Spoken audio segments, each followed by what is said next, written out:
안녕하십니까. 김해을 국회의원 김종호입니다. 오늘 가덕신공항 관련해서 여러분께 찾아뵙고 입장을 밝히고자 합니다. 먼저 제가 모두 발언으로 제 입장을 드리고요. 우리 민주당 부산시당의 시정평가대안특별위원회 최인호 위원장님 모셔서 부산시당 시정평가대안특별위원회의 공식 입장을 듣도록 하겠습니다. 그리고 아다시피 재선 시절에 국토위원회 간사, 민주당 간사를 역임해서 가덕신공항 문제에 대해서 누구보다도 정통한 거의 전문가입니다. 잘 경청해 주시기 바랍니다. 가덕도 신공항 부지조성공사 수의계약을 일방적으로 파기한 현대건설을 국가계약법 위반으로 제재하고 윤석열 정부 국토부와 현대건설의 정경유착 의혹에 대해서도 엄정한 수사가 필요합니다. 잘 아시다시피 25년 6월 15일 현대건설 컨소시엄이 가덕도 신공항 부지조성공사의 설계와 시공을 일괄 수주했습니다.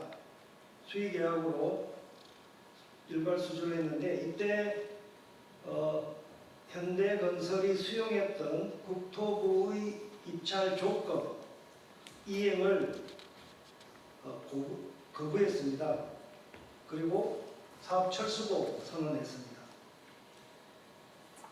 24년 10월 15일 현대건설 컨소시엄이 수의계약 당시에 조달청에 계약 조건을 수용하겠다는 의향서를 공식적으로 제출한 바 있습니다. 그러나 25년 4월 28일 현대건설이 기본 설계안을 제출했는데 당초 입찰 조건이 공기 84개월 공사비 10조 5,300억이었는데 이를 훨씬 뛰어넘어서 공기를 24개월 연장하고 공사비도 1조 원 이상 인상이 불가피하다 요구했습니다. 뿐만 아니라 기본 설계안의 내용을 꼼꼼히 살펴보니까 지반 조사도 제대로 실시하지 않았고 특히 공기 단축 방안을 검토하지도 않았습니다. 이런 내용을 접한 국토부는 지난 5월 8일 현대건설에게 계약 조건 준수와 기본 설계안을 당초 입찰 조건대로 변경하라고 수정하라고 요구했습니다. 그러나 현대건설은 공기 연장 등 계약 조건 변경 없이는 계약 자체를 포기하겠다는 입장을 고수했고 적반하장격으로 계약 조건 이행 자체를 고의적으로 거부했습니다. 국토부와 조달청은 국가계약법 위반한 현대건설을 부정당 업자로 지정 강력한 제재를 해야 합니다. 국가계약법 27조 시행령 76조는 입찰 참가자 자격 제한 조건입니다. 조항입니다. 입찰 조건을 준수하지 않았을 때 그리고 나아가서 고의적으로 거부했을 때 부정당 업자로 지정하고 6개월 이상 2년 이하의 공공입찰 자격 제한을 하는 제재를 가하게 되어 있습니다. 27조 76조 명백한 위반했을 뿐만 아니라 일련의 과정에서 현대건설은 국가 공권력을 무시하고 불경 시도민들을 농락한 매우 오만한 현대건설에 대해서 이제라도 적법 절차에 따라서 부정당 업자로 지정 공공입찰 참여 자격을 제한하는 강력한 제재를 해야 합니다. 국토부도 설계 시공업체 선정 방식을 당초 경쟁입찰에서 수의계약으로 변경한 과정부터 자유경쟁 방해, 정경유착과 특혜 의혹에서 결코 자유로울 수 없습니다.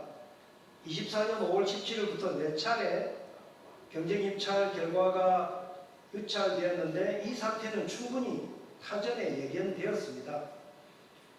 특히 가덕도 신공항 부지 조성 사업은 토목공사로는 국내 최대 규모이고 해상과 육상에 걸친 난공사로 최단기 고위험 저비용 구조이므로 건설사들이 요구하는 위험 분산을 위해서 최소한 공동 보급업체를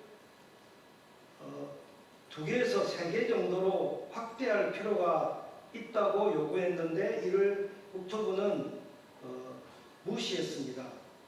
처음부터 비상식적이고 무리한 기준 설정이었습니다. 이것은 국토부가 입찰 조건을 고수한 것이 현대건설에게 수의계약으로 특혜를 주기 위한 꼼수와 포석이 아닌가 의심을 떨칠 수가 없습니다. 국토부는 국가계약법상 처음부터 수의계약으로 업체 선정을 할 수 있는 명분과 근거가 없었기 때문에 공동도급업체 수를 최소화, 2개죠. 최소화하여 진입장벽을 높여서 여러 건설사들이 자유로운 컨소시엄 구성을 사실상 방해했다는 의심을 지울 수가 없습니다. 결국 경쟁입찰을 무산시키고자 일부러 까다로운 조건을 제시한 것이 아닌가.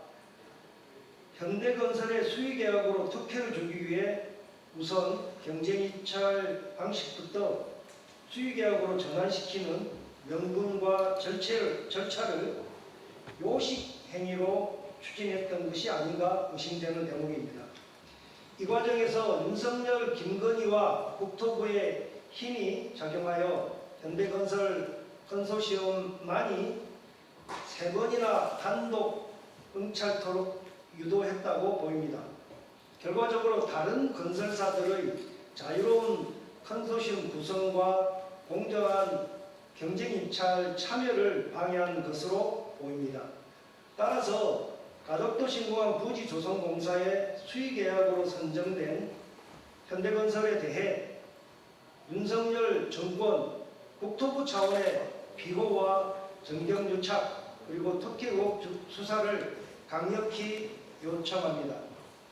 이미 현대건설은 윤석열, 김건희 대통령 부부의 용산 한남동 관저에 20평 정도 초호화 스크린 골프장과 다과실 불법 건축은 물론 종로구 삼청동 안가에 또 눈바 설치 등 리모델링 불법 뇌물공사 건으로 이미 김건희 특검의 수사 대상이 되어 있습니다. 이와 함께 가덕도 신공항 부지 조성 공사를 수의계약으로 선정한 것에 대해서도 윤석열 정권 차원의 비호와 특혜 의혹을 철저히 수사해 주길 강력히 요청드립니다. 7월 2일 국회의원 김정호입니다. 제 입장은 좀 길었는데요. 원래 본론은 우리 제인호 특별위원회 위원장님 입장입니다. 바로 정해서 듣도록 하겠습니다.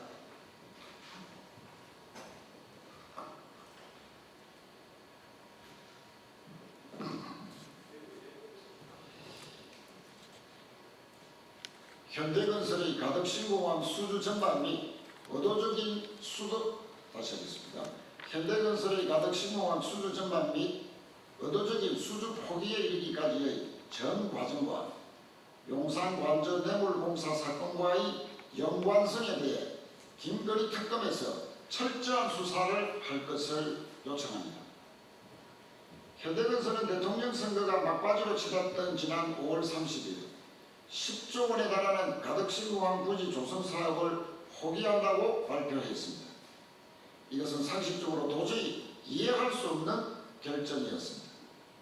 이 공사는 규모 면에서 국내 단일 사업으로는 최대 수준이며 이 사업을 수행했을 경우 축적될 신기술과 사업 수행 실적으로 인한 대내외적인 효과 등 유형 무형의 회사 자산을 획기적으로 축적할 수 있는 절호의 기회임에 틀림없었습니다. 그럼에도 불구하고 이런 대형 국책 사업을 현대건설이 스스로 포기한 것은 그렇게 해야만 될 사정이 필연적으로 있었을 것으로 보는 것입니다. 가덕신공항 사업을 입찰받은 조건 84개월에서 2년이나 가덕신공항 사업을 입찰받은 조건 84개월에서 2년이나 연기한 채로 기본설계 발표를 한 현대건설의 행위는 무책임을 넘어 범죄적 수준이라고 판단합니다. 지금 가덕신공항 건설 사업은 현대건설의 일방적인 사업 포기로 적어도 1년 이상이나 늦춰지는 사태가 발생한 것입니다. 심지어 2년, 3년 이상 늦어질 수도 있다는 우려를 낳고 있는 것입니다. 다시는 이런 불법적인 행위가 있었으면 안 된다는 생각으로 오늘의 의혹을 제기하는 것입니다. 가덕신공항 사업의 설계 시공사인 유신컨소시엄, 주관사 유신코퍼레이션이 153억의 국가 예산을 들여서 진행한 기본계획 용역 보고서에서 가덕신공항의 공사기간을 72개월로 결론낸 것은 무려 60여 회의 전문가 자문회의와 42번에 걸친 시추공 집안 조사의 결과에 따른 것이었습니다. 그러나 이회의 유찰로 담합 의혹을 받았던 건설회사들은 국토부와 부산시의 양보로 결국 84개월로 합의하고 이런 안에 현대건설이 선정되어서 수의계약을 체결하게 된 것이었습니다. 그런데도 이런 과정에서 특혜성 수주를 한 것으로 의심받던 현대건설이 단군 이래 최대 공사인 10조짜리 사업을 스스로 포기한 것은 도무지 이해할 수가 없는 것입니다. 우선 협상대로 진행된 이후 이 공사와 관련 단 한 번이라도 지방공사를 하지 않은 것으로 알려진 현대건설이 어떤 근거로 사업기간 연장을 요구했는지 도무지 납득이 가지 않는 것입니다. 현대건설은 묻습니다. 지방공사 그동안 얼마나 했습니까? 특기 방식이 도입된 70년대부터 지금까지 건설공사 입찰에서 주어진 공사기간보다 더 많은 기간을 요구하면서 사업을 포기한 사례는 단 한 건도 없었습니다. 그리고 최종 입찰을 받아놓고도 그 사업을 포기한 것도 처음 있는 일입니다. 그것도 세계 최고 기술을 자랑하는 현대건설이 그랬다는 것은 무엇인가 아주 심각한 곡절이 있다는 것을 말해주는 것이라 판단합니다. 우리가 의혹을 갖는 핵심 포인트는 현대건설이 의도적으로 가덕신공항 사업을 포기하겠다는 것을 미리 염두에 두고 108개월짜리 기본성계를 발표하지 않았나 하는 것입니다. 현대건설은 국토부가 제시한 공기 84개월의 입찰 조건을 받아놓고도 108개월짜리 기본계획을 발표하면 정치권 및 시민단체와 언론이 일제히 규탄할 수밖에 없을 것이고 그것을 구실로 사업을 포기하겠다는 계획을 미리 세워두지 않았나 하는 강한 의심이 드는 것입니다. 실제로 대선 직전과 직후에 그렇게 일이 진행되었습니다. 그러면 왜 현대건설은 단군 이래 최대 사업 10조짜리 공사를 스스로 포기했을까요? 김건희 특검 수사에 미리 대비한 것이 아닐까요? 특검 수사를 회피하기 위한 꼬리 자르기 아닐까요? 결론적으로 제가 갖고 있는 의혹은 이것입니다. 현대건설은 정권교체 이후 벌어질 특검 수사를 피하려는 목적을 가지고 의도적으로 가덕신공항 사업을 포기한 것이다 라는 의혹을 갖고 있는 것입니다. 우리가 파악한 바로는 현대건설에서 이런 어처구니 없는 결론을 내릴 수 있는 사람은 현대건설을 사실상 소유한 그룹 차원의 핵심 인사밖에는 없다고 합니다. 그 외의 사람은 감히 이러한 것을 결정하기는커녕 건의할 수도 없는 사안이라고 합니다.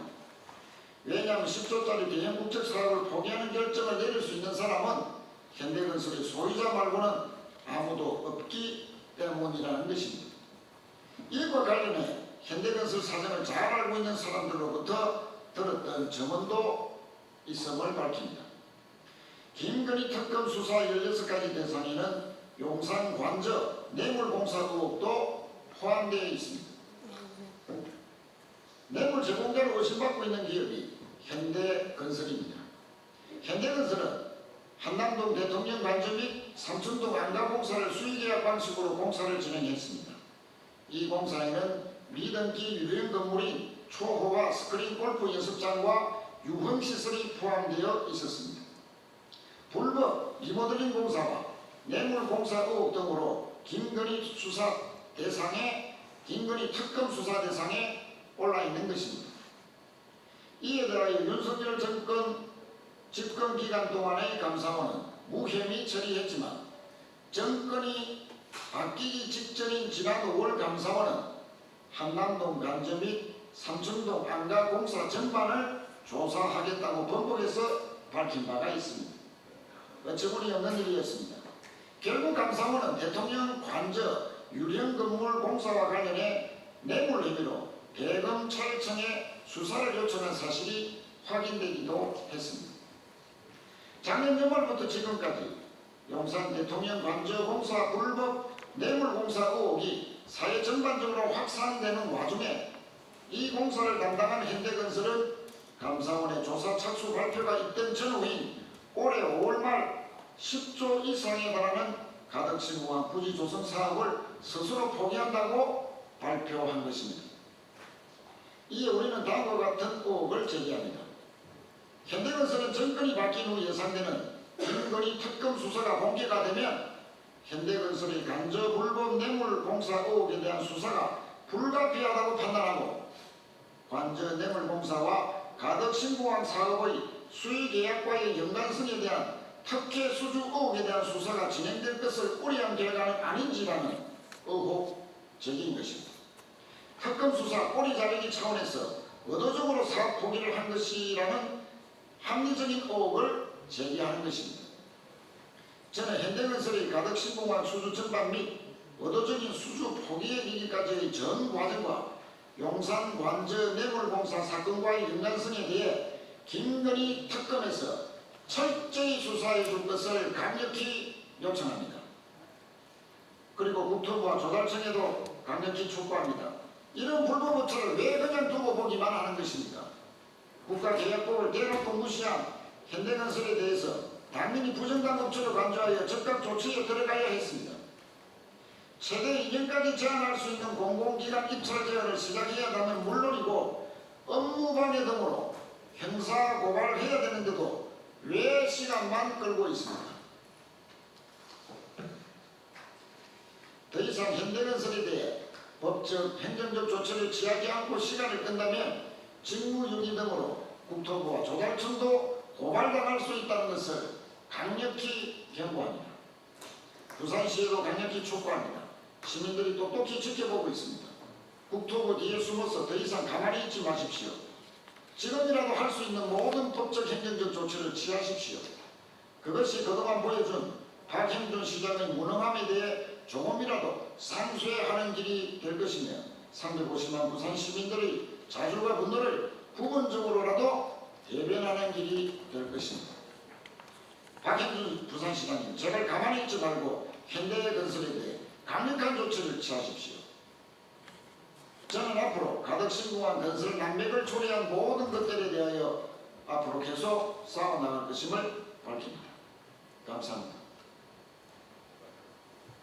예, 추가로 질문 있으시면 밖에서 제가 제목만 한 번만 더 읽도록 하겠습니다. 조금 늦게 온 분의 요청이 있어서 그렇습니다.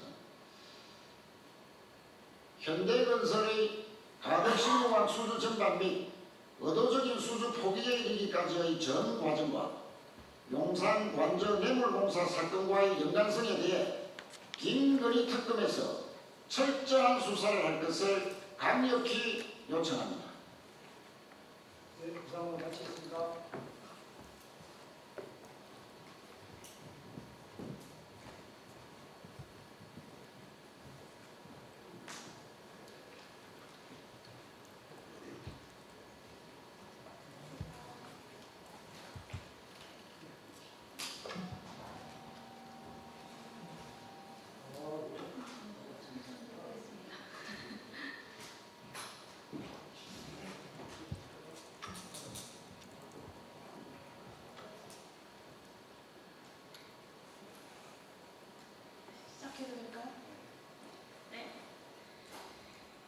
고윤철 기획재정부 장관 후보자님, 한국형 붙인다고 오세훈의 안심소득이 기본소득이 되지는 않습니다. 고윤철 기획재정부 장관 후보자의 한국형 기본소득은 기본소득이 아닙니다. 기본소득에 반대하는 논리와 소신은 그대로 존중하면서 논쟁할 수 있지만 기본소득이 아닌 것을 기본소득이라고 하면 논쟁조차 불가능해집니다. 이재명 국민주권정부의 기본사회 실현을 재정 권한으로 보좌하고 국민을 설득해 나가야 할 장관 후보자가 기본소득이 뭔지부터 오도해서는 안 됩니다. 고윤철 후보자가 지난 3월에 펴낸 저서 잘사니즘 포용적 혁신성장에서 밝힌 이른바 한국형 기본소득은 저소득 가구의 기본적인 삶을 영위할 수 있는 수준의 소득을 지급하되 국가의 적극적 고용정책과 결합해서 일자리 소득이 일정 소득 이상이 되면 그 지급을 중단한다는 것입니다.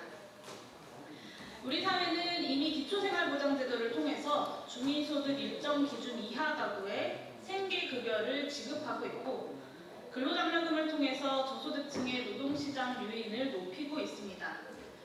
또한 고용노동부는 직간접 형태의 일자리 권장 프로그램을 실시하고 있습니다. 여기에 급여 수준과 국가의 취업 발전 노력을 살짝 제고하는 것을 빼면 생계급여 플러스 근로장려금 플러스 일자리 프로그램의 조합이 딱 고윤철 후보자의 한국형 기본소득이 되는 것입니다. 그러나 이것은 이름만 기본소득일 뿐 기본소득이 아닙니다. 오히려 이재명 전 경기도지사의 기본소득 정책을 선심성 현금 살포다라고 비난하면서 국민의힘 오세훈 서울시장이 주장해왔던 디딤돌 소득, 부안심소득에 더욱더 가까운 방식입니다. 아시다시피 안심소득은 지금까지 단 한 번도 제대로 된 재정계획도 제출한 바 없는 무책임한 정책이고 약자 선별에 집착해서 복지국가를 더욱더 멀어지게 하는 정책으로 악명을 높여왔습니다. 모든 구성원 개개인들에게 조건 없이 지급한다라고 하는 기본소득의 핵심은 무조건성, 보편성, 그리고 개별성에 있습니다. 이것은 어떤 국민이든 국민들의 기본적인 삶은 국가 공동체가 책임진다라고 하는 기본사회의 철학 그 자체와 맞닿아 있습니다. 그렇기 때문에 이 원칙이 중요한 것입니다. 그러나 고윤철 후보자가 주장하는 근로소득이 일정 수준 이상이면 지급을 중단하겠다라고 하는 조건부 지급 방식은 기본소득의 본질적 요소인 무조건성, 보편성을 명백하게 위반합니다.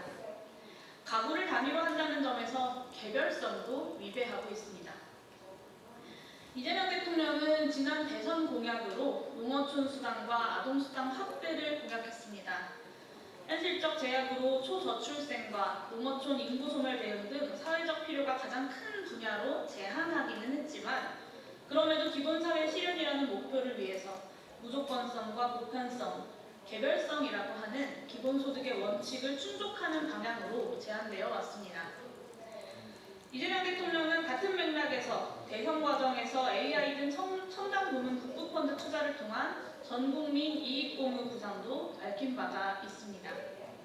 그런데 경제부처의 수장 후보자가 기본소득의 원칙조차 바로 이해하지 못하고 또 실현하기를 거부한다면 대통령의 기본사회 구상을 어떻게 제대로 보좌할 수 있겠습니까? 한국형 기본소득과 재정의 관계에 대한 두 후보자의 생각에 대해서도 우려가 큽니다. 고윤철 후보자는 해당 저서에서 모든 가구가 일자리를 가져서 기본소득 이상의 소득을 받도록 한다면 국가 지원은 0이 되어서 명실공히 국가가 승자가 될 수 있다라고 주장했습니다. 그런데 일자리 소득으로 모든 가구가 기본소득 이상의 소득을 번다라고 하는 가정부터 틀렸습니다. 중위소득의 일정 비율 이하 소득자로 정의되는 저소득 가구는 항상 존재할 수밖에 없습니다. 가령 지금 일자리 소득 150만 원 이하 소득 가구가 저소득 가구로 분류된다면 5년 후에는 200만 원 이하 가구가 저소득 가구로 분류되는 시기입니다. 더 우려되는 대목은 고윤철 후보자가 이 기본소득의 원칙을 올바르게 이해하고 있느냐를 떠나 기본소득을 통해 국가 재정의 역할 확대, 현대 노동시장의 변화에 따른 소득 양상의 변화, AI 등 자동화 기술의 전개 등에 대해서 제대로 된 인식을 가지고 있는지입니다. 사실 기본소득은 근대국가의 태동기부터 논의되어 온 오랜 개념이지만 신자유주의가 복지국가의 토대를 더욱더 악화시킨 이후 그 필요성이 분명해졌습니다. 실업과 불안정 저임금 노동의 확산, 이에 따른 소득의 양극화, 일자리 파괴, 자동화 기술의 급속한 진전 등이 바로 그 배경입니다. 그러나 구윤철 후보자의 인식은 이런 사회 변화를 전혀 고려하지 않는 것으로 보입니다. 모든 가구가 일자리에서 충분한 소득을 버는 완전 고용 상태라고 하는 유토피아적 가정을 전제로 재정 지출이 제로가 되는 시장 소득 상태를 국가의 승리로 보는 낡기 낡은 관점이 바로 그 증거입니다. 신자유주의의 천병이었던 기획재정부가 대통령의 뜻대로 국민을 위한 기획재정부로 거듭나기 위해서는 이런 사회경제적 구조의 변화를 직시하고 과감하게 국가적 전환을 결단할 수 있는 사람이 수장이 되어야 합니다. 기본소득을 둘러싼 인식과 재정을 보는 관점이 완전히 잘못된 참모가 권한을 준다면 국민주권정부의 기본사회 실현은 한 발짝도 앞으로 나아가지 못하게 될 것입니다. 대선 직전 불과 3개월 전 오세훈표 안심소득을 한국형 기본소득으로 소개한 이 중차대한 거짓과 오류에도 불구하고 속단하지는 않겠습니다. 지금도 같은 관점을 고수하고 있는지 아니면 보다 나아진 관점을 가지고 있는지는 인사청문회를 비롯한 국회와 언론의 검증 과정을 통해서 철저하게 따져져야만 할 것입니다. 기본소득당은 정책 중심의 인사검증이라고 하는 기준을 바탕으로 구윤철 후보자가 기본소득형 정책 공약과 기본사회 실현을 목표로 삼고 있는 이재명 국민주권정부의 재정을 책임질 참모로서 시대적 과제에 부합하는 자질과 역량을 갖추고 있는지 계속해서 주시하고 국민들 앞에서 낱낱이 검증하기 위해 최선의 노력을 다하겠습니다. 이것으로 기자회견 마치도록 하겠습니다. 감사합니다.